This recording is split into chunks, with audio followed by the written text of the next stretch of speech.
Hello and welcome to the Shepheard-Walwyn podcast series. My name is Jonathan Brown. Shepheard-Walwyn is a campaigning book publisher based in London, England. Our purpose is to uncover and promote new ideas to society's oldest problems. And whilst our specialty is ethical economics, something Anthony Werner, our driving force for over 40 years, has pioneered, we have branched out over the years to other related areas such as the environment and the lives and works of society's change agents.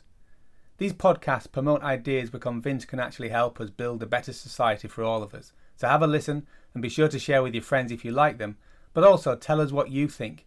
These are debates we all need to be part of. So without further ado, let's get into the interview. Today we have a new interview with Michael Hudson, perhaps the world's most influential but rarely acknowledged economist, and Shepheard-Walwyn's most famous author. Michael has had a remarkable career working first as an economist for some of the most important institutions in the USA, but now as a prolific writer, with perhaps his most famous work being Imperialism, the economic strategy of American empire.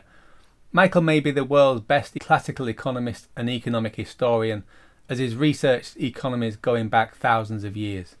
And many of his most remarkable ideas in the books over the last 30 years were first seen in his Shepheard-Walwyn work, A Philosophy for a Fair Society. So do check out this book if you'd like an introduction to his whole body of work. In this episode, we look at his latest insights from his recently published books and also update listeners on the predictions he made in his last interview with us in 2022. Michael, welcome back to the podcast. Well, it's good to be back. Thanks for having me. Michael, I know we've re-released a podcast that you did 3 years ago and the remarkable predictions that you made just as the Ukraine-Russia conflict was getting going. Before we do that, though, I know you've been extremely busy publishing books following your Peabody Museum research into the ancient world, most notably Temples of Enterprise, Creating Economic Order in the Bronze Age Near East, and The Collapse of Antiquity, Greece and Rome as Civilisations' Oligarchic Turning Point. I just wonder if we could start there, echoing, I think it was Winston Churchill who said, if you want to look forward, then you need to look back as far as you can. Would that be okay? Sure. You've often spoken about your aha moments when delving into ancient economic history. I just wonder what have been some of your unexpected discoveries about studying ancient civilizations like Sumer or Babylonia? My entire life, ever since I became an economist in the 1960s, was to realize that debt was the major problem that was going to be growing exponentially and stifling society. And it was clear that debts grew at compound interest faster than the economy was able to grow and pay the debts. I spent quite a few decades warning about the fact that the global South could not pay the dollarized debts, as indeed it didn't in the 1970s. There was such a reaction to what I was saying, such a refusal by the economics profession to look at debt as being important, that I decided to look at the whole history of how different societies had coped with debts. And I began to write a history of debt. After I left the United Nations in 1979, after warning that there was going to be a third world Latin American debt crash in a few years, as indeed there was in 1982. I got all the way back to Greece and Rome, and then into the biblical, and came across the Jubilee year. There were a few references to the fact that there were antecedents of this in Babylonian law. And I began to look through the literature in Babylonia, and I found out rather quickly that every ruler of the Babylonian dynasty, whenever they took the throne for their first full year on the throne, they would proclaim a clean slate, annulling the personal agrarian debts that had built up, freeing the debt bondservants who had to go to work for their creditors to work off the debt, and redistributing the land. The words that Hammurabi and other rulers used in proclaiming these clean slates were exactly those of the Judaic Jubilee year in Leviticus, that apparently was written into Mosaic law when the Jewish exiles were permitted to return to Israel and brought their familiarity with Babylonian law with them. So I began to write up my ideas, shared them with a friend of mine, Alex Marshak, a professor at Harvard. He introduced me to the head of Harvard's anthropology and archaeology department. I was made a research fellow at the Peabody Museum by Karl Lambert-Karlowski.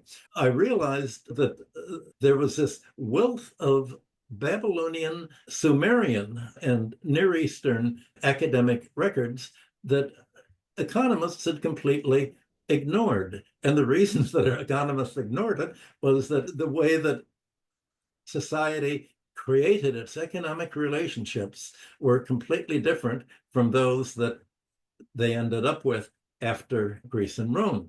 And so I realized that I can't simply write this all up myself because I'm an economist, not an Assyriologist. So at Harvard, we decided to organize a group of scholars who were specialists in Sumerian, Babylonian, Egyptian, Judaic, and other Middle Eastern records. And we decided to do 3 volumes. At the first conference in 1994, we discussed privatization. How did land come to be privatized?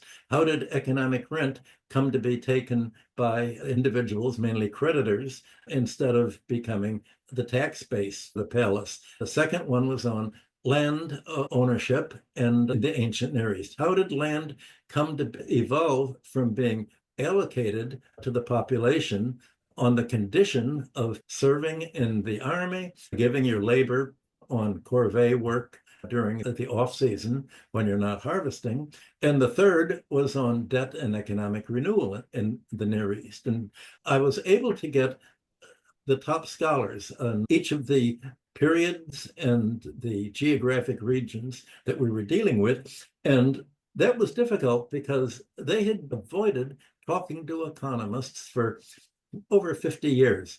Beginning in the 1920s, that almost every economic ideology projected itself back on to the Bronze Age, where economic records begin. And you had the free enterprise boys saying, well, interest charges and rent were created by individuals with their own money. The government had nothing to do with it.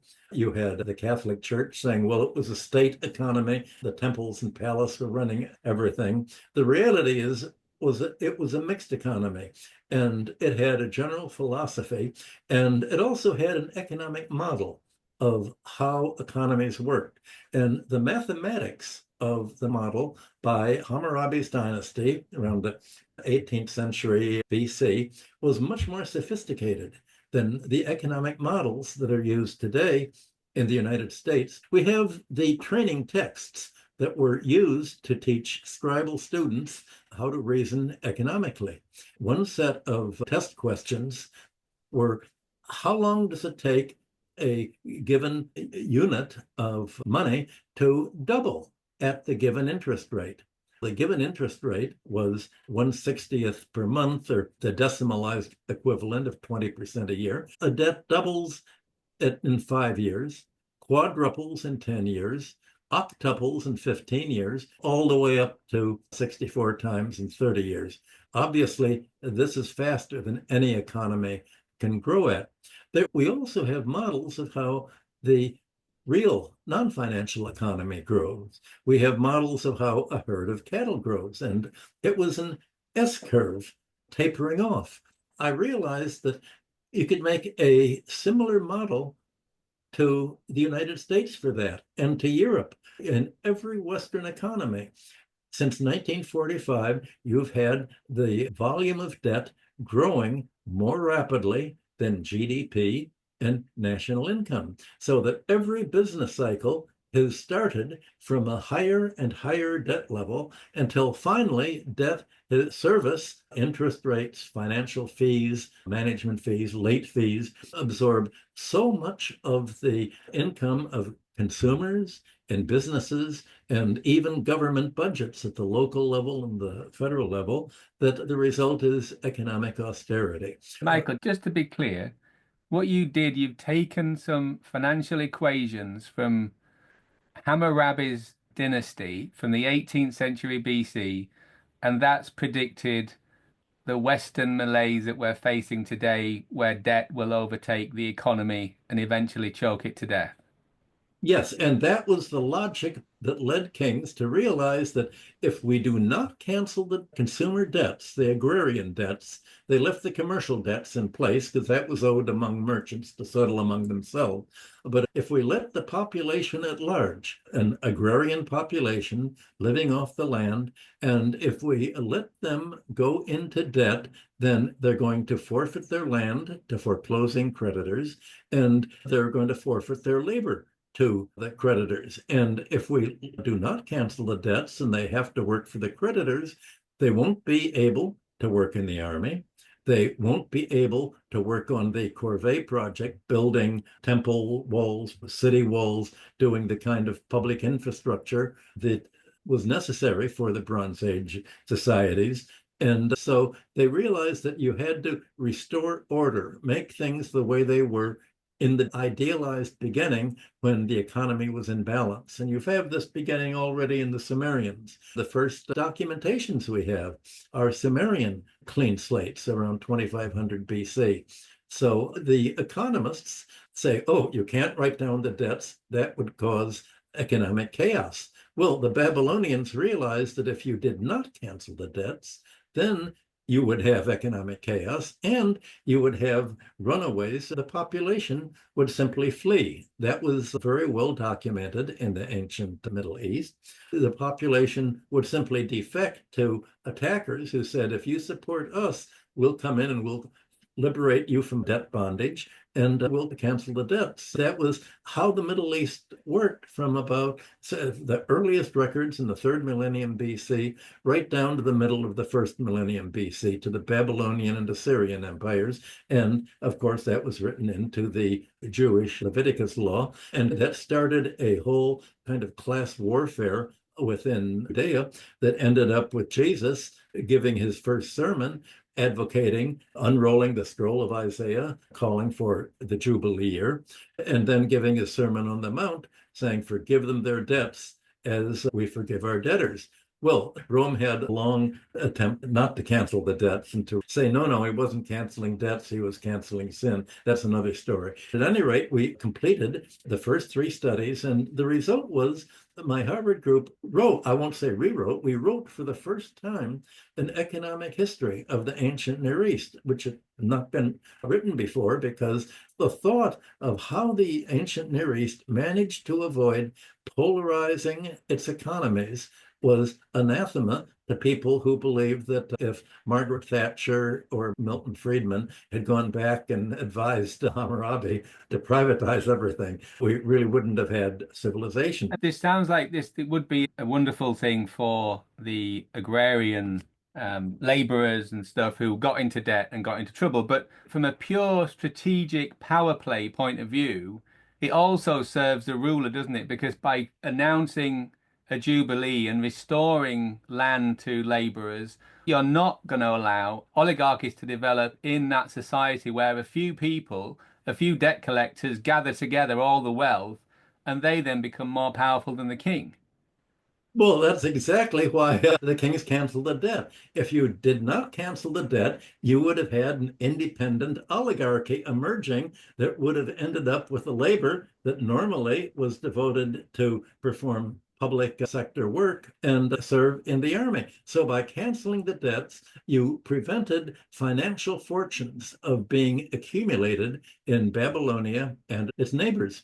We have the family archives of some families that did indeed become very rich, but after a generation or so, their wealth disappears. It's very much like the Chinese government has treated Jack Ma and other billionaires saying, well, you can get rich, but not to an extent where you're going to impoverish society around you.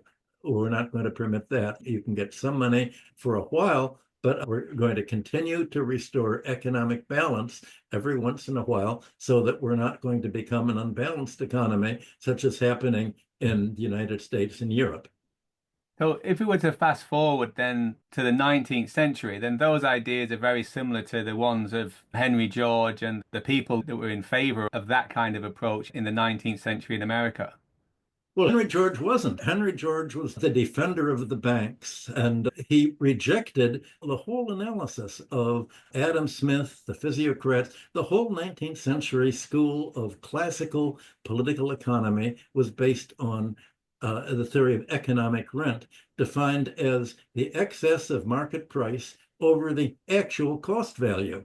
Well, the paradigmatic form of economic rent at that time was land ownership. And the task of industrial capitalism in England, Germany, all over Europe was, how can you develop an industrial economy if you have an overhead of privileged rentiers, rent recipients, that take so much money that the economy becomes a high cost economy, and we're not able to develop industry at a competitive rate.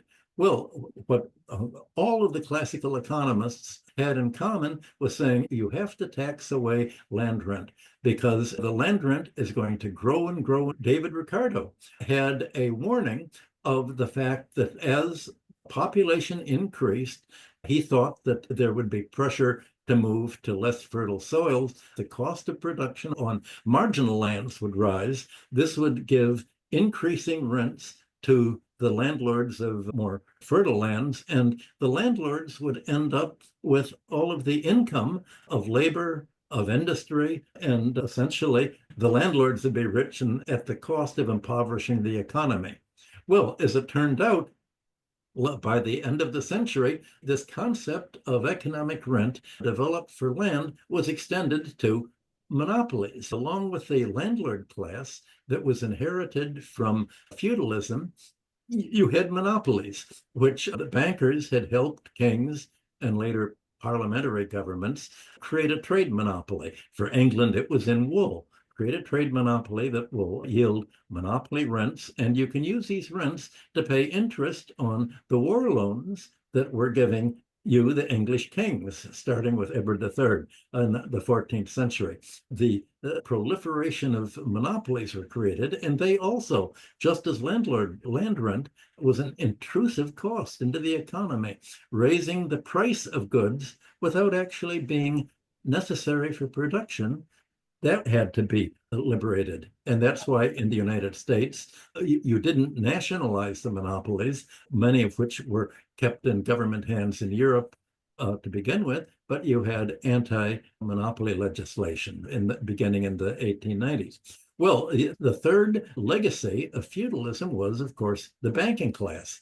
It was the bankers who had organized the monopolies, and their lending was more or less predatory lending, mainly war lending to governments to wage war or for other purposes, but not lending to actually build factories and buy machinery and hire labor and be part of the industrial process.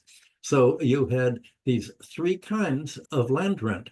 Henry George interfered with this. He said, don't talk about monopoly rent. He said, there's no such thing as economic rent in the way that the classical economists developed it.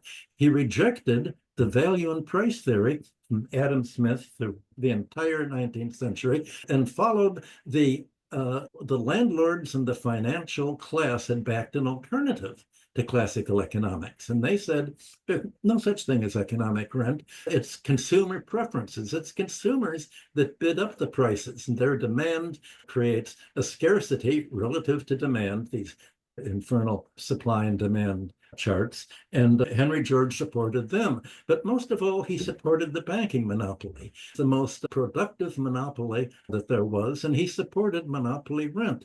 And he wrote his chapter on interest in Progress and Poverty, and basically said interest is created by having a technological monopoly, enabling you to make a monopoly rent by being able to have a technology that is lower cost than the rest of the economy, as if somehow the rest of the economy wouldn't simply adopt that monopoly. Even the opponents of land taxation, such as the Austrians Bombauer wrote a whole chapter showing that Henry George had a naive productivity theory in Bombauer's Capital and Interest. But George in the United States told his followers, don't advocate getting rid of monopolies, don't criticize the banks, don't even support government price controls on rent in New York. Just to talk about a national land tax. And his books were very successful, but the followers he tried to break away from their political movement towards socialism, basically. And George said, we do want to tax the rent, but we must not have a government that is strong enough to take on the landlord class. He was a libertarian. He was against strong government, and his followers in the 20th century certainly became small government people and essentially thought of a land tax as an alternative to overall reform. So by the 1890s in America, you had followers of Henry George and followers of Marx and other socialists going around the country debating each other. And these debates are wonderful, using the economics of Adam Smith and John Stuart Mill and all of the classical value theory to say economic rent is more than just land rent. It's monopoly rent. Its interest is the primary monopoly of all. You have to do that. And you have to have a government strong enough to prevent a landlord class and the banking class behind it from developing. Well, while all of this was happening, the reformers in England and Europe had indeed been able to reduce the control of the landlord class over Parliament. In England, this really was completed in 1909 and 1910. And despite the fact that you don't have an absentee hereditary landlord class anymore collecting rent, you still have land rent. The fact is that the whole reform movement, the anti-rent movement of classical economics, ended up not succeeding in spreading land tax. It was replaced by an anti-classical reaction in the United States by the landlord interests, basically backed by the banks. The banks increasingly became the sponsors of the landed interests and the mother of monopolies. And that is because as you got rid of a landlord class that really hadn't existed in the United States as it had in Europe, land rent ended up being paid as mortgage interest in order for people to buy homes. And today, from the United States to England, continental Europe, the largest element of bank loans is to real estate. And most of the increase in the price of real estate is the increased rent of location to the land. And so this whole increase in economic rent that the classical economists, Ricardo and others had warned, this is going to absorb all of the economy's income, and it's going to impoverish the consumer class because they're going to have to pay for housing so much money. If they're going to be hired by industry, the industrialists are going to have to pay their labor force enough money to pay for the increased cost of housing, increased cost of food, as well as the increased cost of monopolies. And that's exactly the kind of squeeze that you're having in England, Europe, and the United States today. So what you're saying then, that essentially explains by the bankers taking the value of the land in interest payments from mortgages and gaining the power that way. We then see with one of our guests on the show, Naomi Prinz, and she wrote a book about the way in which in America, the political class and the banking class intermarried for over 100 years. So they're now basically one group of mutually supportive individuals and families who are all intermarried with each other. So that used to be the landowners and the politicians doing that. Now it's the bankers and the politicians because the bankers now hold the value of the land. Nomi's quite right. We've appeared on a number of shows and meetings together. It's not only the intermarriage, it's the harmony of interest. The fact that the banks are the main recipients of economic rent. Now that rent is for paying interest, that has become the main form of economic rent. That's why it was such a tragedy that Henry George came out in support of the banks and did not extend the concept of economic rent as unearned income is adding to prices without playing a role in the productive process at all. That's why the Western economies are deindustrializing today. They're deindustrializing because it's easier to make money by financial means, by creating a monopoly, or by buying housing and commercial buildings that are bid up on debt increasing their price, and you make capital gains. And what's so striking about the contrast between modern economies and what the classical economists wanted, they wanted to use economic rent as the tax base so that you wouldn't have to tax wages and profits, but instead it's economic rent that is untaxed, that gets special tax advantages. The commercial real estate industry has not had to pay income tax since 1945. Donald Trump has written all about this. He loves depreciation because there's a pretense that buildings are losing their value instead of their property being bid up in price, largely because of land. The oil industry for years had the depletion allowance, enabling it to avoid having to pay an income tax. The financial sector has avoided having to pay various taxes because of things like the carried interest, and the small print of the tax code basically makes rent recipients pay much lower taxes, if any, compared to wage earners and corporate profits. And so you have the fiscal squeeze. And this system is spread not only in the NATO and US countries, but to the whole world economy, where there's a whole body of international tax law and international diplomacy that's all being run by the rent recipients. And the result is we're having more and more economies subjected to economic austerity to pay the rent recipients, so we can call them the 10% or the 1%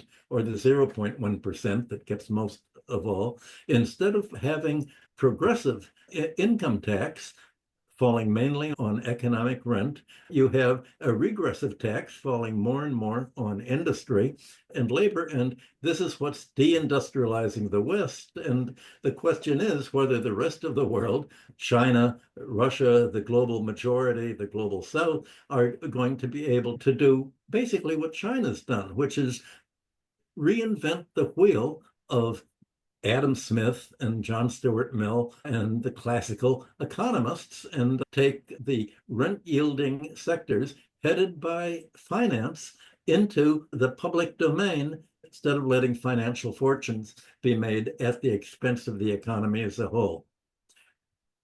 Amazing. So just before we come into the predictions that you made 3 years ago, is there anything, especially from the collapse of antiquity and the oligarchic collapse that happened in Greece and Rome, that you want to raise our awareness of, and the learnings that you think could be present for us in looking back that far in society? Well, that's what the second book that you mentioned, The Collapse of Antiquity.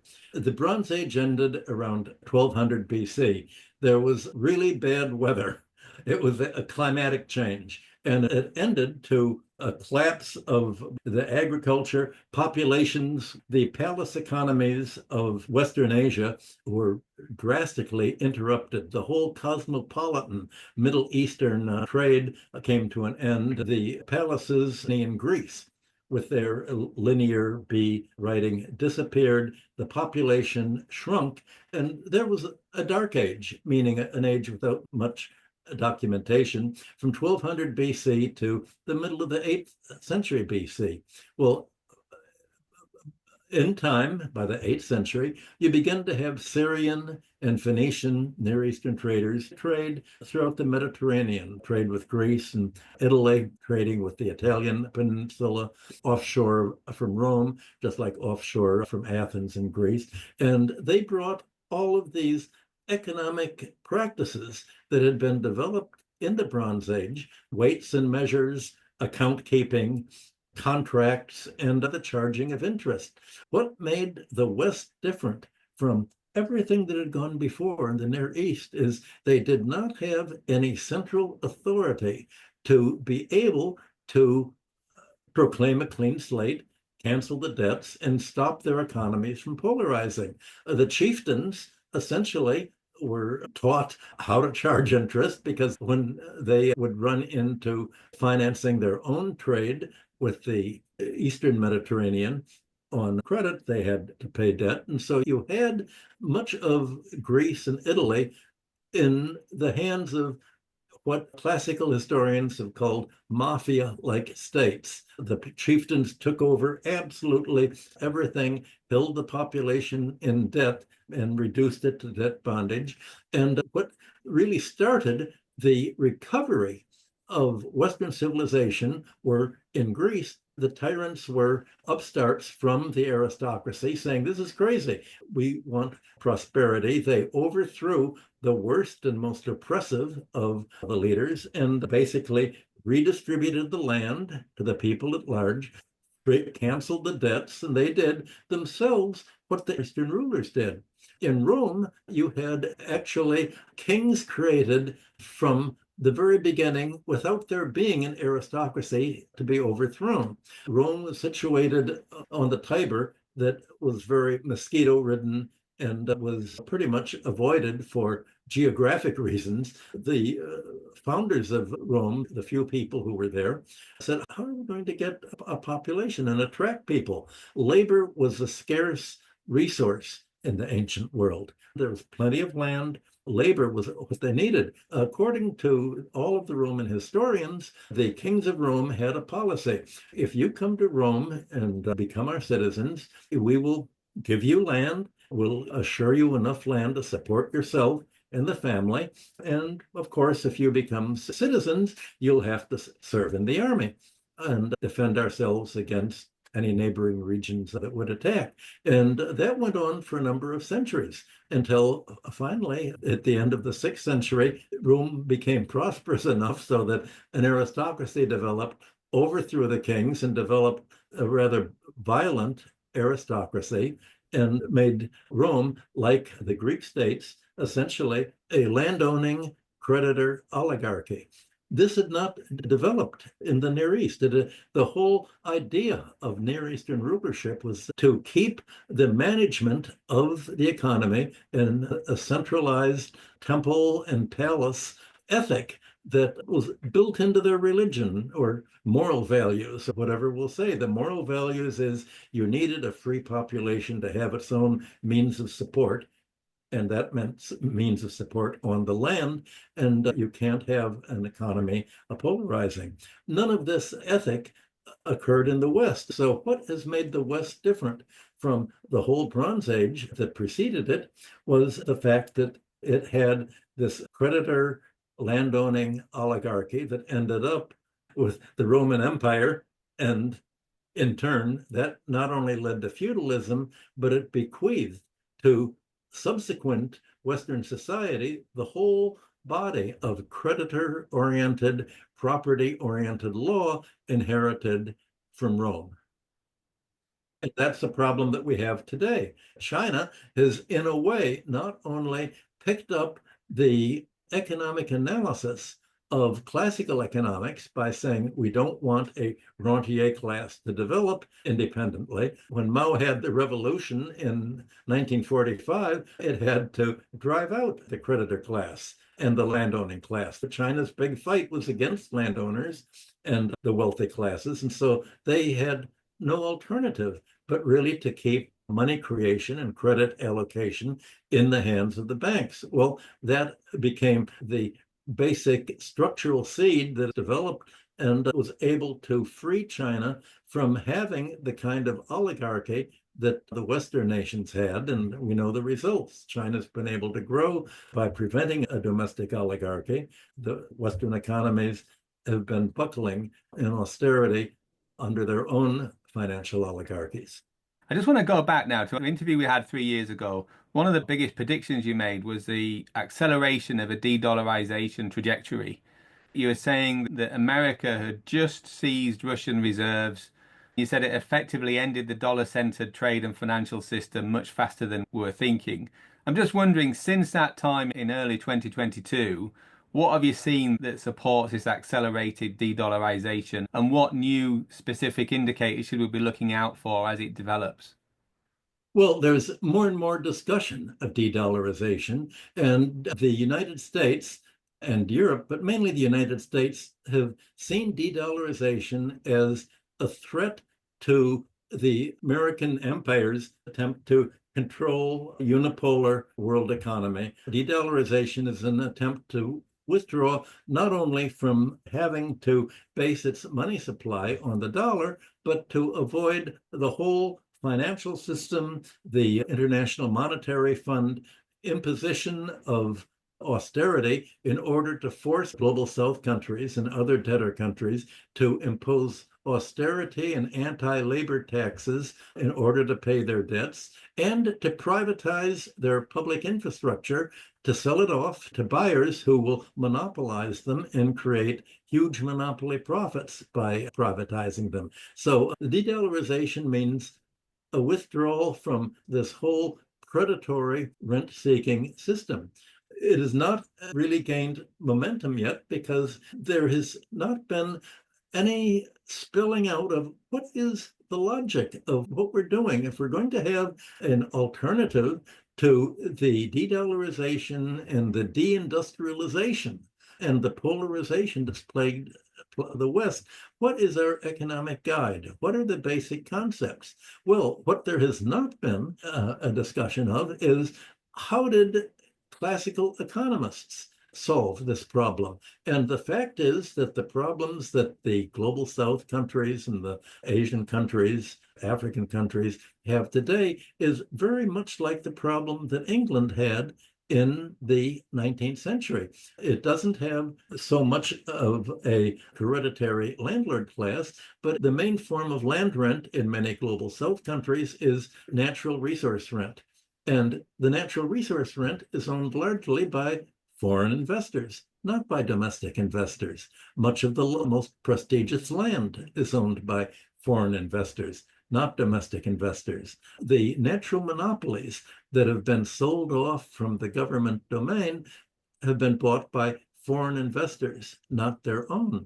And the banking that they use are basically extensions or branches of banks in the United States and Europe, not their own. So where England, Germany, the United States only had to deal with freeing their own economies from the rent overhead, the rest of the world has to free their economies from a foreign-owned rent overhead. Suppose we set out to do what Adam Smith and the physiocrats and John Stuart Mill wanted to do. Suppose we tax the oil rents and the natural resource mineral rents and the forestry rents and the monopoly rents and the land rents. Take that as the tax base. How do we calculate how much rent there is to tax?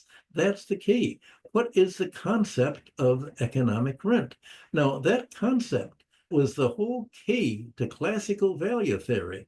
Value is less than price. The excess of market price over the actual cost value is economic rent. That doesn't have to be charged because the cost value is what you actually need as a cost of production. But rent is a transfer payment from the production economy to the rentier economy, to the sphere of circulation, more or less, not to the sphere of production. How are they going to actually measure this? Well, you'd think that they would pick up this analysis that was already developed for just such a purpose throughout the 19th century.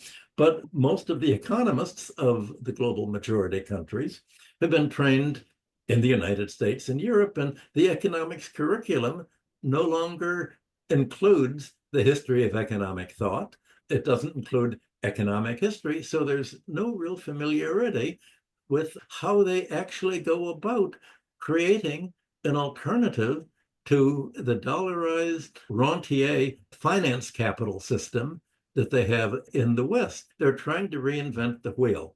And even in China, there's not a discussion of the classical thought. There's a discussion of Marxism, but it does not focus on volume 2 and 3 of Capital, where Marx discussed rent and finance and the expansion path and the laws of motion of rent and finance. So there's really no discussion anywhere. Now that I've finished my historical writing on the origins of economic practice in the Bronze Age and the collapse of antiquity that has shaped the Western economies by the way that Rome fell apart, my mission is to familiarize governments with the concepts of classical economics and value and rent theory that would be the basis for creating a policy to tax away the economic rent so that they would not have to do what the International Monetary Fund says. And we'll tax labor and to finance the government, minimize government spending, impose austerity. This is not what the classical economists said at all. I know you talk about the rentier approach, or the new Cold War being the approach of the rentiers versus the anti-war stance of what would be described as China, Russia, and the global South. You also talked last time about Europe's economic suicide through the leaders of Europe aligning themselves with American interests rather than European interests. I just wonder how you've seen that develop over the last few years and where you see that going. That's a very important point. All of the polling of what voters want is quite different from what their leaders are doing. The European Union and NATO have been reshaped in order to essentially make the European Union and the national governments a branch of NATO, which is a branch basically of the US Defense Department and US neoliberalism. In addition, the United States has been giving huge amounts of grants to nurture foreign politicians whose main personal and economic loyalty is to the United States, not to their own voters. And so you could say that Europe, like the United States, has failed to achieve the supposedly democratic aim of having governments reflect what voters want. There's been a corruption of the political process in Europe by US control. I've been told by former members of the Treasury Department that all they need to do to get European leaders to support US positions instead of their own position is give them an envelope full of a lot of money. In other words, bribery. The European leadership has been bribed to appoint NATO representatives from the United States in charge of the European Union, von der Leyen and Kaja Kallas representing their foreign policy. American imperialism has captured control of European politics. And of course, that's what is leading to the nationalist reaction all the way from England to the German parties and Italian and Spanish parties that are trying to be nationalist. And these nationalist parties are primarily on the right wing of the political spectrum, unfortunately, not the left wing, except for the Sarah Wagenknecht's group in Germany.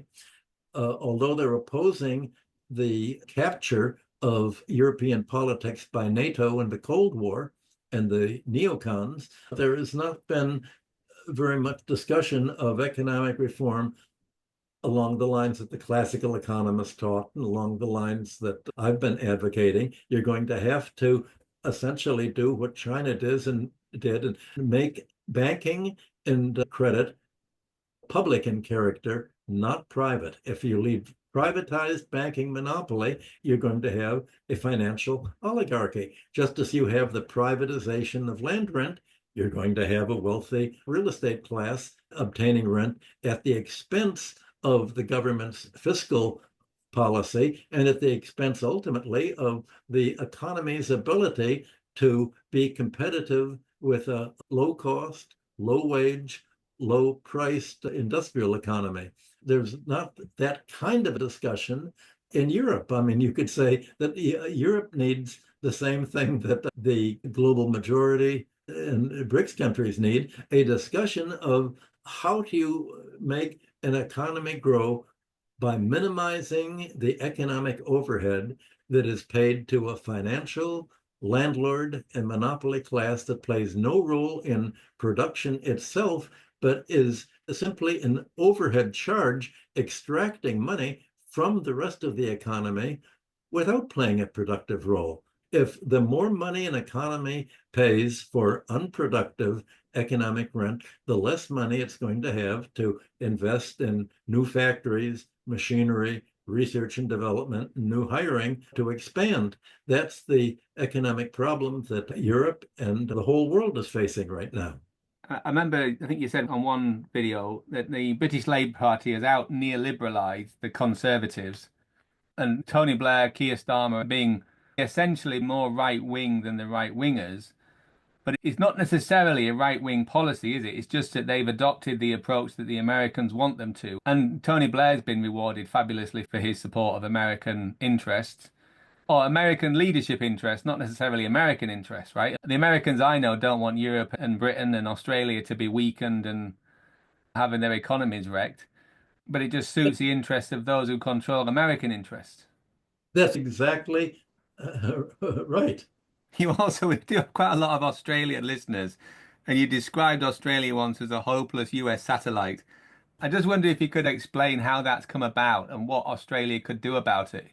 Well, it's also a British satellite, of course. I've met with the central bankers of Australia, and it's clear to me that Australia is pretty much run by the banks. The banks have made most of their fortunes by creating what looks to me like the most oppressive real estate bubble in the entire world. They have lent more and more debt relative to the price of property to keep the price rising. They've done everything they can to increase the price of housing and also the price of commercial building by increasing the amount of money that a bank will lend to new buyers of this housing. And basically, in Australia, just like in England and Europe and America, the value of a house is whatever a bank will lend against it, because you can sell your house for however much a new buyer can take out a mortgage.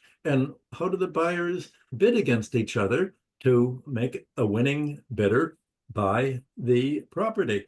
They promise to pay as much of the land rent as possible to the bank as interest, and the bank ends up with all of this increasing land value that is being inflated on price. I should say land rent, not land value. The land rent has become the main source of banks' interest, and they want to keep this interest growing. And the only way that they can avoid housing in Australia from being brought down to a level where it's affordable enough so Australia could have its own domestic industry would be to tax away the land rent and say land rent is to be paid as the tax base. It's not to become the basis of financial fortunes for banks, many of which are foreign owned. So the question is, who's Australia going to put first, its own growth interests or the wealth of its banks? Well,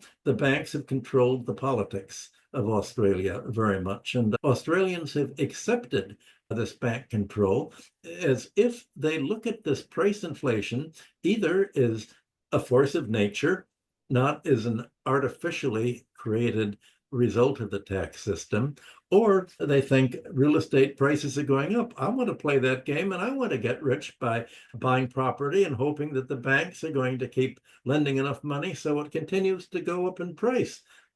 But they don't realize that at the high prices that Australian real estate charges, it's going to be very hard to be competitive in a world economy. And that's why Australia is dependent on financing its balance of payments by mineral exports, iron exports. One banker explained to me, Australia is very fortunate to live in a nice neighborhood of China so that it can have the Chinese market for its minerals, and also makes a lot of money by foreign students coming to its universities. This is not an industrial economy as such.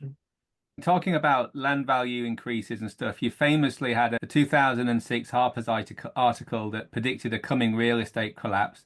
We've now got global debt at 331% of GDP. Commercial real estate is showing some signs of distress. I'm just wondering, what should we be watching to look at when this potential slow crash could accelerate into a more acute crisis or a snap, as you've described it previously? Well, banks were lending so much money against real estate in the United States that they were lending more money than the homeowners or the business owners could make in economic rent. So the only way that the housing prices could continue to rise would be that the homeowners or the business owners would borrow the interest to pay the banks. And you just add the interest charge onto the overall mortgage debt that was owed to the bank. The principle was exactly that of a Ponzi scheme. You need new entrants into the scheme in order to keep it expanding. And the new entrants were the banks themselves lending more and more money, including lending the interest to bid up the price. And there was an enormous amount of financial fraud in the United States, fictitious mortgages. That's why the new terms were invented for the English language, like junk mortgage, meaning a mortgage that had no basis in the actual ability to be paid out of the existing rents that the real estate had, or ninja, no income, no job, no assets. Banks were just writing mortgages, and they knew that there was no way these mortgages could be paid that were extended to bid up the price of housing, especially by the ethnic minorities who had been blocked from having access to bank credit, to having their own homes. You'd had the fictitious mortgages, and the banks sold them to, for instance, community savings banks in Germany to Europeans. The American bankers said, boy, the Europeans are so naive. They trust us. They don't realize that what's happening. We can write mortgages that are completely unrealistic when it comes to their repayment prospects, but the Europeans will buy them. And that's exactly what happened. And that's why when the banks were bailed out in the United States, the French banks and other European banks were bailed out as well, because they were all victims of this huge financial mortgage fraud for which nobody was sent to jail.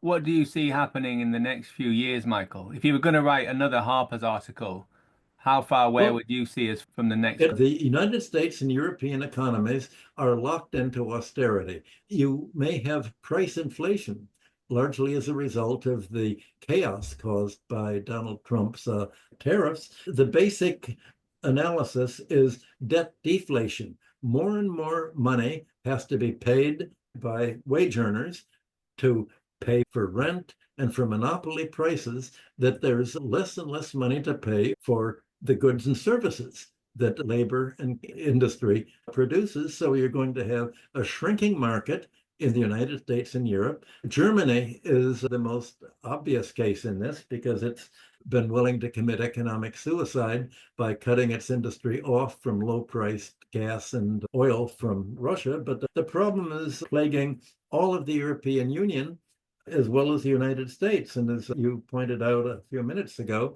England doesn't seem to be doing very much to rectify its problems either. I guess Thames Water is the model that you have to look at. England is still living in the aftermath of Margaret Thatcher and Tony Blair. I know some people call you Dr. Doom for your ability to predict economic issues for countries. What could we as citizens do, looking at your experience from the ancient world all the way forward to today? How could citizens influence this process, and what do we need to be doing to either change the system, and if we can't change it enough, how can we protect ourselves and those we care about? Well, I'm trying to put my reputation of Dr. Doom behind me and say a Dr. Solution. I'm trying to reintroduce classical economics into the policy debate so that people will think in terms of value, price, and rent theory, and realize that if the economy is to recover and be prosperous, it has to get rid of this whole rentier overhead. The heaviest overhead is now no longer the landlord class, it's the financial class and the monopolies that the financial class has created, and the financialization of real estate that the financial class has created, and the whole tax system that has protected rentier rental income from taxation that has forced it on to labor and industrial profits. I think that if there was a renewal of the economics from the French physiocrats, Adam Smith, John Stuart Mill, to Marx and Thorstein Veblen and the American economists such as Simon Patten, it doesn't have to be this way. But if you want a way out for the way that it is, the path was all laid out by the late 19th century. All of this changed with World War I.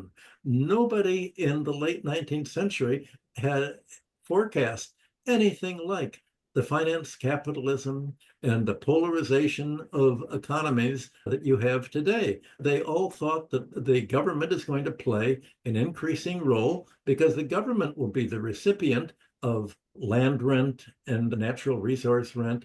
The government will be investing in natural monopolies, communication, transportation, schooling, providing basic needs and services at cost or at a subsidized basis or freely in the case of public education and health care, for instance. All of this was what was spilled out in the 19th century seemed to be moving towards a very balanced economy where you didn't need a centralized king to essentially nationalize the rent and return land to the public domain. It seemed to be happening by the economic reform. But World War I ended all that, and the rentiers fought back.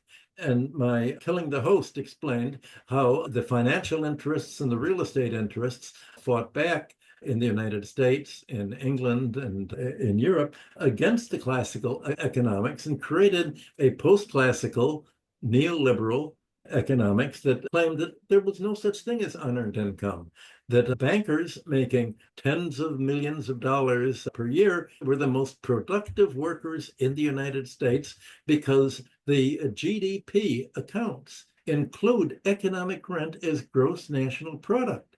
What I'm trying to do is recast the concept of what is GDP? Is land rent a product or is it a transfer payment from the economy to landlords?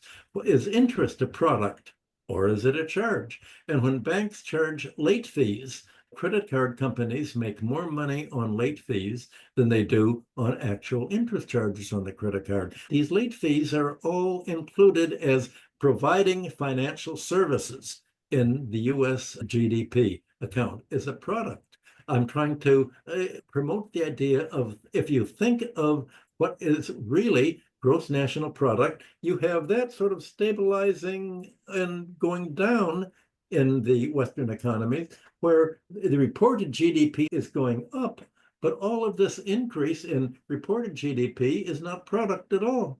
It's economic rent. So I'm trying to get a group of people who will go to the trouble of recasting the GDP accounts. And if you really visualize your economy as your real economy of production as shrinking, and the reported economy is all being economic overhead, a kind of tumor on the real economy, that will help you think, well, maybe we ought to begin to measure, mathematize exactly how much economic rent is it and get rid of it. Either we tax the land or we take it into the public domain as ownership. Either we tax monopolies, or better yet, we don't want monopolies to exist. If something is a basic need and a natural monopoly, this should be provided by the government at cost or at a subsidized rate. All of these were what were discussed by the late 19th century, and not only by Marxists. It was called socialism, but there were many kinds of socialism. Henry George was considered a socialist. There was libertarian socialism, Christian socialism, Catholic socialism, Marxian socialism, social democratic socialism, mutual aid socialism. There was a whole idea that the economy should not end up the way Margaret Thatcher and Ronald Reagan redesigned the British and American economies in the 1980s. So if anyone is feeling hopeless about the economic situation, it's not because there isn't hope. It's just because using the model of economics and control that's been forced upon us mainly from around the First World War, we feel hopeless in that situation because that's really how it's designed. The people in charge get more and more interest and they get the exponential growth of the compounding of their wealth. And it comes from ours because we have to pay more and more of our wealth in order to pay off mortgages and debts and other such things. So there's actually a whole lot of answers if we go back to our original interview that we did. And also, I know your work, The Destiny of Civilization on Economics and Killing the Host, and all the other books that you've done can offer people hope in that sense, in that the solutions are actually relatively simple, but they're not easy because we have to overcome the control of the interests that do get all the interest and the land rent that we're currently paying to them. Is that right? Yes, you've got Brilliant. it. So instead of Dr. Doom, we'll call you Dr. Possible. Yes, I'm trying to reintroduce the concept of economic rent as a distinction. Rent is not profit. Profits are part of value. That was what Marx contributed. He said that it's true that the industrialist makes more money than it costs him to actually hire labor. But this surplus value is the industrialist's contribution to production of organizing industry or creating markets for it, creating supply. And so profits are an element of value. Rent is not an element of value. That's the concept that I'm trying to get across. Michael, where do you see us going in the next few years? What do you see happening? Well, you mentioned what I've discussed in our last discussion. It's still a slow crash. I guess you could say a slow crash that happens faster and faster. There's no way that there can be an economic recovery when more and more of the income of wage earners and of industrial firms have to be paid for land rent, monopoly rent, natural resource rent, and financial charge overhead. These forms of overhead are crowding out spending on goods and services and the industrial economy. The question is whether the countries that are trying to de-dollarize are more open to these ideas than the countries, Europe and America, that remain in the dollar area. I'm trying to talk to both. I'm talking to you in Britain. I'm talking to Americans. I'm talking to global South countries. So far, nobody's really picked up the focus on the need to free economies from rent, just as Europe freed itself from feudalism 200 years ago. And what do you see as possible triggers for the acceleration of the crisis? That seems inevitable because that's compound interest. It's an upsweep, it gets faster and faster. That's the mathematics of it.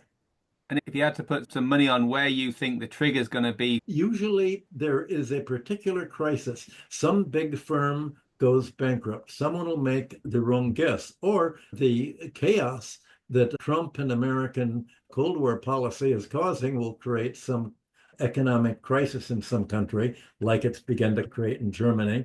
This crisis will probably become politicized, but what worries me about Europe and even England is that so far it's only a right-wing political response that is positioning itself to take control of the crisis for itself. The left wing has disappeared as a group talking about economic conditions. It's ironic that almost the entire talk of economic problems has occurred on the right by the nationalists, not by the former left parties. And of course, your Labour Party, you're never going to have Starmer talking about the economic problems because he and leaders like him in Europe are part of the problem, not part of the solution. I don't see a right left anymore. I just see the same uni party saying the same things. And Keir Starmer is more conservative than the Conservatives now. He came in on a socialist platform and has done hardly any of those things. The latest news is him pushing through welfare reforms. And then more recently, he was just saying how he wants UK defence spending to get up to 6% of the government budget. That's a travesty of military Keynesianism. But it's paying more money to the military industrial complex. That's a form of overhead also. It's not really part of the production economy as such. No, no. Well, Michael, it's absolutely fabulous to talk to you again. How can people find you and learn more about your work? Well, I have my website, michael-hudson.com, and all of my interviews and my writings are on the website. That comes out of Australia. And it's interesting. Most of my contacts are in Australia precisely because it's the most debt-ridden, financialized real estate bubble economy that there is. So, of course, there's a receptivity.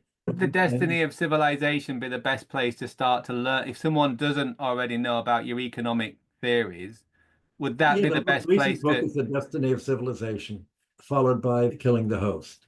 Well, Michael, thank you as always. Well, I love this discussion. There are not many discussions on this topic in the public media. Thank you very much for having me. Thank you for listening to the Shepheard-Walwyn podcast. To explore these ideas further, be sure to visit our website www.shepheardwalwyn.com and join our mailing list for news and special offers. Check out our authors and buy the books to learn more. And you can also find us on social media. Links are also on the website. And if you like the podcast, please head over to iTunes or Spotify to give us a review. It's surprisingly helpful in getting the ideas out there. So until next time, keep reading